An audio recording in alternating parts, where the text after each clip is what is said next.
যে কবরস্থান যেটা সাকিব ভাই, এটা যে কবরস্থান, এটা আপনি না বললে আমি বুঝতাম না। হ্যাঁ এটা আসলে এই যে রাস্তার পাশে, এই কারণে এটার এই অবস্থা। অথচ আপনি অবাক হবেন, এখানে যিনি এখানে তিনজন শায়িত আছেন এবং মাঝখানে যিনি শায়িত আছেন তিনি কতটা গুরুত্বপূর্ণ এটা শুনলে আপনি চমকে উঠবেন।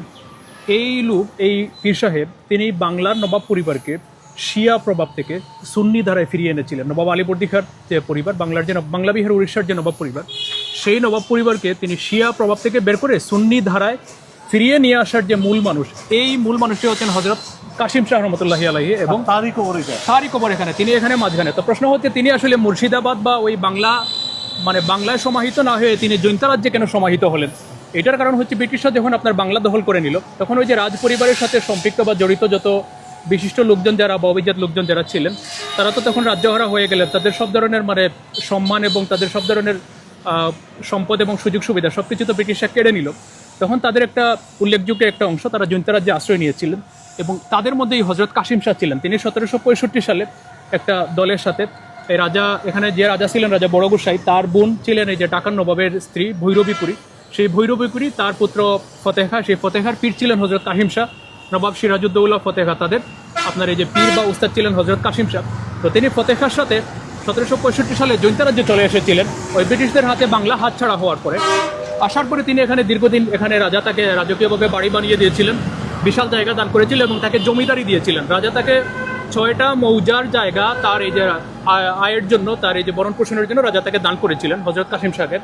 তো সেটা দিয়ে তিনি চলতেন এবং তার বংশধররাও দীর্ঘদিন সেই জমিদারি যে সুবিধা তারা পেয়ে আসছিলেন। হযরত কাসিম শাহ এখানে এই মোকামবাড়িতে, এই যে রাজদরবারের কাছে রাজা যে বাড়ি বানিয়ে দিয়েছিলেন, সেখানেই তিনি দীর্ঘদিন সেখানে ইসলাম ধর্ম প্রচারের কেন্দ্র বানিয়ে তার বাড়িতে এখানে খানকা ছিল, এখানে প্রথম কিতাবের দরসখানা ছিল, এবং তার মৃত্যুর পরে তাকে এখানে সমাহিত করা হয়েছিল। এখানে সমাহিত করার পরবর্তীতে তার আরও 2জন বংশধরকে এখানে সমাহিত করা হয়েছিল। মোট 3 জনের কবর বা সমাধি হচ্ছে এই জায়গায়, মাঝখানে হযরত কাসিম শাহ। আমি একটা জিনিস আপনাকে জিজ্ঞেস করবো, সেটা হচ্ছে হযরত কাসিম শাহ, হ্যাঁ, যিনি হচ্ছে এই জৈন্তা অঞ্চলে মুসলিম হওয়ার পিছনে তার একটা বড় ভূমিকা আছে। হ্যাঁ, তো সেই জায়গায় মানে আপনি তার বংশধর, হ্যাঁ, মানে এই তার এই কবরের এই অবস্থা কেন? মানে এইটা আসলে আমাকে হতাশ করলো যে এইরকম একজন গুরুত্বপূর্ণ, এটা একটা আসলে লজ্জার বিষয় আমার নিজের জন্যই, কারণ এটা অবহেলার, কারণ এটা তো একটা ইতিহাস। হ্যাঁ।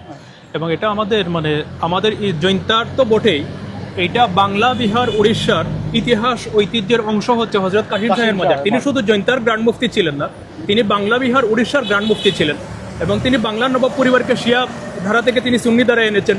এবং এখানে হিন্দু রাজারা ছিলেন, কিন্তু তারা অনেকটা উদার ছিলেন, বা হযরত কাসিম শাহকে তারা অনেক সমাদর করতেন। এবং তিনি জৈন্তা রাজ্যেরও গ্র্যান্ড মুফতি। ওই যে মুসলমান সম্প্রদায়ের যে ধর্মীয় বিষয়ে যে মতামত দেওয়া বা ফতোয়া দেওয়া, জৈন্তার রাজদরবারে যে বিচারের কাজ, সেই বিচারের কাজে হযরত কাসিম শাহ তাকে রাজাকে সহায়তা করতেন। তিনি রাজদরবারে বসে এই যে ধর্মীয় বিষয়ে তিনি মতামতগুলো বা এই যে ফতোয়া দেওয়া, এই কাজটা করতেন। তো এই হযরত কাসিম শাহ, যিনি একই সাথে জৈন্তা রাজ্যের গ্র্যান্ড মুফতি, বাংলা বিহার উড়িষ্যার গ্র্যান্ড মুফতি, এবং জৈন্তা রাজ্যে ইসলাম প্রচারের যার সবচেয়ে বেশি ভূমিকা যার, এবং জৈন্তা রাজ্যে কিন্তু আপনার হযরত কাসিম শাহের আগে যারা মুসলমান ছিলেন তারা অনেকটাই শিয়া। এই যে আপনার ওখানে এই যে মহরমের যে মানে যেসব রিচুয়ালস বা যেগুলো আছে, ওইগুলো হচ্ছে জৈন্তায় মানে ওইগুলো খুব বেশি ছিল, তাজিয়া মিছিল হতো, এগুলো হতো। তো এই ধারা থেকে ওই যে মুসলিমে যে মুসলমান ছিলেন তাদেরকে সুন্নি ধারায় নিয়ে আসা, এবং অসংখ্য, এটা হযরত কাসিম শাহ জৈন্তিয়া রাজ্যে এসে তিনি করেছিলেন। এবং এই কারণে আপনি দেখবেন যে এই যে জৈন্তিয়া অঞ্চল, যেটা এই জৈন্তিয়া অঞ্চল হচ্ছে বাংলাদেশের মধ্যে সবচেয়ে ধার্মিক এলাকা, এবং এই ধার্মিকতা কিন্তু আপনার ওই যে শিয়া ধারা বা ওই ধারায় না, এটা হচ্ছে সুন্নি ধারায়। এবং এটা হযরত কাসিম শাহের কারণে, এটা হযরত কাসিম শাহের কারণে তিনি এই বৃহত্তর জৈন্তিয়ার মানুষকে সুন্নি ধারায় এনেছিলেন, বাংলার নবাব পরিবারকে এনেছিলেন। এবং আজকেও জৈন্তিয়ার যে ধর্মীয় যে পরিবেশ, এবং এই ধর্মীয় পরিবেশের মধ্যে আপনি দেখবেন যে একটা অসাম্প্রদায়িকতা, যে এখানে হিন্দু মুসলমান কোনো যে সংঘাত বা কনফ্লিক্ট এটা নেই। কারণ ওই যে রাজাদের আমল থেকে যে একটা রাজ পরিবার এবং এই যে পীর সাহেবের যে পরিবার, মানে একটা যে সৌজন্যতা, আন্তরিকতা বা যে সম্পর্ক যে চলে আসছিল, এমনকি এটা এখনো আছে যে রাসেল ভাই, সেই যে রাজ পরিবারের যারা বংশধর যারা, তাদের সাথে এই যে রাসেল ভাইদের পরিবার এখনো সুসম্পর্ক। এই যে জায়গাটা হচ্ছে আপনার যে জৈন্তিয়া রাজ্যের প্রথম মাদ্রাসা, প্রথম যে আমরা দাঁড়িয়ে আছি, হ্যাঁ, এই যে প্রথম যে জৈন্তিয়া রাজ্যের মাদ্রাসা বা যে ধর্মীয় শিক্ষা প্রতিষ্ঠান, এটা হচ্ছে ঠিক এই জায়গাটাই ছিল। তো এই জায়গায় আপনার এটা হযরত কাসিম শাহ এখানে চালু করেছিলেন। এটা আপনার ধরেন যে 1768-69 সালের দিকে এই যে কিতাবের দরসখানা, যেখানে আসলে লেখাপড়ার যে সিস্টেম ছিল, এখানে এটা হযরত কাসিম শাহ এটা প্রথম চালু করেছিলেন। এবং এটাই হচ্ছে জৈন্তিয়া রাজ্যের প্রথম শিক্ষা প্রতিষ্ঠান, ঠিক এই জায়গাটাই ছিল।